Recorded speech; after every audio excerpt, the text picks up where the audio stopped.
सोलापूर तालुका police ठाण्यात कार्यरत असलेल्या पोलीस कॉन्स्टेबलच्या पत्नीने राहत्या घरी गळफास घेऊन आत्महत्या केली आहे।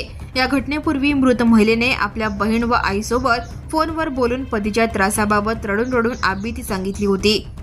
पोलीस कॉन्स्टेबल वैभव श्रीधर सूर्यवंशी राहणार मुक्काम पोस्ट हराळी तालुका लोहारा याच्या विरुद्ध जेलोड पोलीस ठाण्यात गुन्हा दाखल करण्यात आला आहे। मृत आकांक्षा वैभव सूर्यवंशी वय 28 राहणार न्यू पाछापेठ हिने दिनांक 15 ऑगस्ट रोजी सकाळी 10 वाजता आपल्या बहिणीला पियुषा यांना फोन करून रडत रडत पतीच्या छळाची माहिती दिली होती।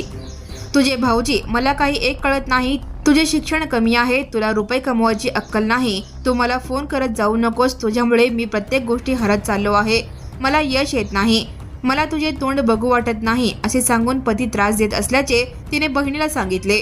तसेच निलंगा येथील जागा विकून झालेले कर्ज फेडण्यासाठी माहेरून पैसे आणण्याची मागणी करत पती मानसिक व शारीरिक छळ करत असल्याचा आरोपही तिने केला होता। या घटनेनंतर बहीण पियुषा व आईने कॉन्फरन्स कॉलवरून आकांक्षा हिची समजूत करण्याचा प्रयत्न केला, मात्र पतीच्या सततच्या छळाला कंटाळून आकांक्षाने टोकाचे पाऊल उचलले।